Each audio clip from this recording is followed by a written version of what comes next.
Bapak Ibu sekalian, ada yang namanya Bashir, seorang soleh. Ya, bukan Basit, Bashir. Bashir. Orangnya soleh, baik luar biasa, dan senang ikut ta'lim. Ya, senang ikut ta'lim. Satu kali pulang dari ta'lim, ya, beliau jalan di tepian kebun, lewat dari situ. Sudah agak jauh, ya, begitu beliau menyimpan kitabnya di tangannya sambil berjalan begini, tiba-tiba qadarullah melihat ke sebelah kirinya didapati satu apel yang sedang hanyut. Ya, satu buah apel hanyut. Dan suasana sedang lapar.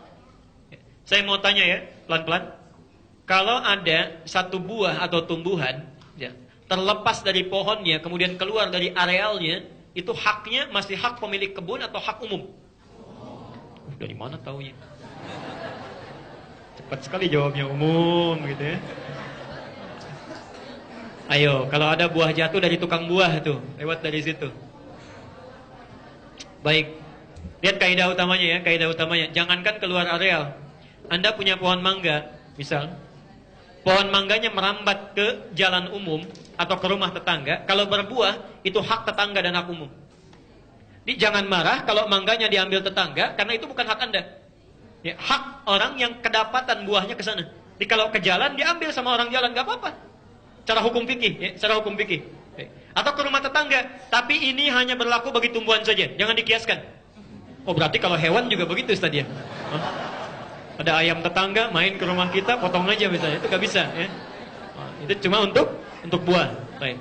Awas, hati-hati jangan salah menyimpulkan, ya. Salah menyimpulkan. Pelan-pelan. Ini Bashir karena tahu hukum orang fikih, diambil oleh beliau, dimakan. Masya Allah. Begitu dimakan, lihat bagaimana cara Allah ingin mempertemukan seorang soleh dengan orang yang solehah lagi dan memberikan banyak kebaikan. Begitu dimakan oleh beliau, qadarullah hilang sebagian ingatannya. Hilang sebagian ingatannya.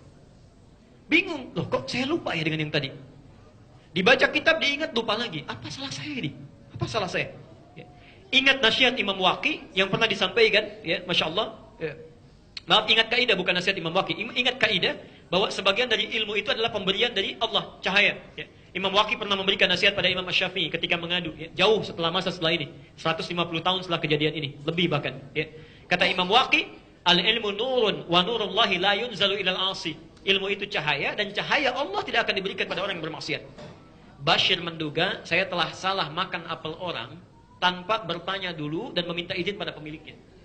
Padahal secara fikih benar. Maka diikuti aliran apel ini, aliran sungainya diikuti sampai di satu kebun, ditemukanlah pemiliknya, rahmatullah. Qadarullah, pemilik kebunnya ada di situ. Maka orang ini tiba-tiba langsung minta maaf ya. Ya Sidi, ya Tuhan mohon maaf. Ini saya makan apel Anda tanpa izin Anda. Makan apel Anda tanpa izin Anda. Saya minta maaf. Dan orang pemilik kebun pun ini orang soleh, Masya Allah. Orangnya soleh, tahu hukum, dan tahu kaidah dari Nabi. Kaidah Nabi, jika ada seorang laki-laki yang kau ridhai akhlak dan agamanya, maka segera nikahkan dengan putrimu. Masya Allah. Kata orang ini, tidak begitu mudah memaafkan orang yang salah. Ada syaratnya. Ada syaratnya, Masya Allah. Mahi, apa itu? Katanya, saya penuhi saat ini juga, Masya Allah. Kata yang punya kebun, Anda mesti nikahi dengan Anda mesti nikahi putri saya. Saya maafkan Anda, syaratnya menikah dengan putri saya. Sebentar Bu ya. Kalau Bapak dalam situasi demikian, makan apa? Masya Allah. Cari-cari, ketemu dengan pemilik kebun. Pak, saya minta maaf. Nggak mudah, nikahi dulu anak saya. Bagaimana responnya? Anggap ibu nggak ikut dulu lah. Gitu ya. Tidak mudah ya? Baik. Orang ini bingung. Bingung. Karena tidak siap, tidak tahu kok mesti sedemikian syaratnya. Tapi perhatikan, ketika hukum manusia dipertemukan dengan hukum Allah, orang ini menyimpulkan, Bashir menyimpulkan, tidak apa-apa saya ikuti dalam dunia kemanusiaan, yang penting Allah ridha dengan saya. Daripada saya menghindar, Allah tidak memberikan ridhanya. Ini prinsip seorang muslim. Jika Anda dihadapkan pada keinginan dunia dan ridha Allah, maka carilah apa yang Allah ridhai. Maka Allah akan berikan seluruh hal yang Anda inginkan. Jelas sampai sini? Misal, Anda kerja, pendapatan cuma 1 juta. Tapi Masya Allah, salatnya enak, baca Qur'annya mah nikmat gitu ya. Antara kerja dengan ibadah itu. Yang kedua ada pilihan 10 juta ya Allah. Salatnya susah, mau Jumat sip-sipan, baca Quran juga dilarang, dilihatin terus. Pilih mana? 1 juta berkah, 10 juta tidak berkah. Tidak ada pilihan ketiga. Kalau Anda dihadapkan pada yang seperti itu, tidak mudah milihnya, nggak mudah. Ya, biasa duduk, jabatan bagus, tapi hartanya nggak jelas. Banyak hal-hal kong kali kong yang tidak jelas. Ah sudah, pilih yang lebih baik. Nanti Allah berikan kebaikan di situ. Maka Bashir memutuskan, saya pilih ketentuan yang Allah telah tetapkan. Baik, saya siap menikahi. Pikir-pikir dulu kata orang tua ini. Pikir-pikir dulu, karena anak saya itu harus Anda siap. Matanya buta, telinganya tuli, dan bisu. Mata nggak bisa lihat, telinga nggak bisa dengar, mulut nggak bisa bicara. Masih berani nggak Pak? Ya. Nah orang ini karena sudah mantap dalam jiwanya, ingin ridha Allah, dia katakan, ya saya siap menikahinya. Kapan? Kata orang tua ini nggak mau menunggu kesempatan yang lama. Kata pemilik kebun ini, malam ini juga saya nikahkan Anda dengan anak saya. Maka tibalah pada malam itu dinikahkan akadnya. Biasanya kalau di Arab malam dinikahkan. Ya. Selesai itu silahkan tengok katanya calon istrimu. Tengok istrimu. Masuklah ke satu kamar, ya, ditunjukkan, diketok pintunya, ya, dan mengucapkan salam. Ini adabnya. Ya. Memang paham istrinya nggak bisa bicara, tapi tidak ada salahnya mengucapkan salam. Ya mungkin dijawab di hatinya. Ingat ya, di satu ruangan yang Anda tinggalkan kalau kosong, itu ada setan yang menunggui. Dan cara mengusirnya menggunakan salam. Ya. Cara mengusirnya menggunakan salam. Jadi setannya namanya Dasim. Dasim. Perempuannya Dasimah. Ya.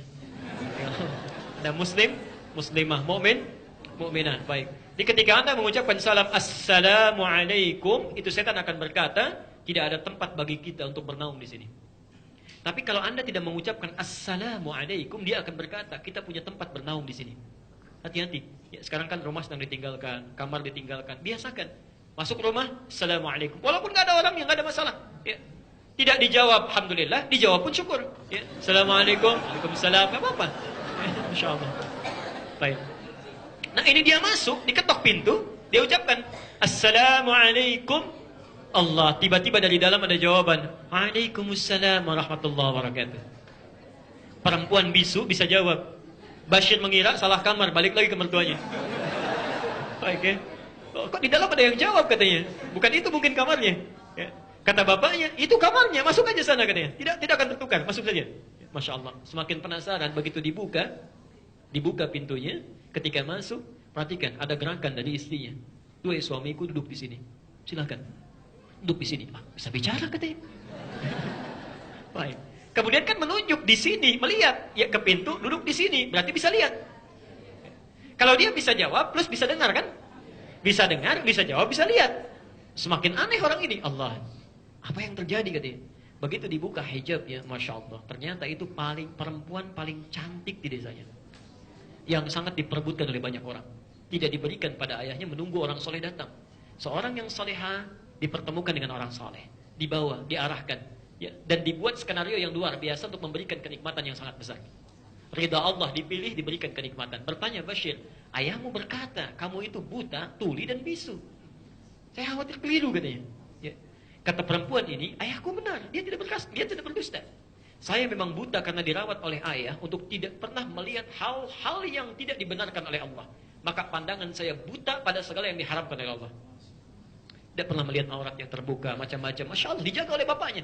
Ini orang tua luar biasa, Bu. Sampai dewasanya dijaga supaya memandang yang baik-baik.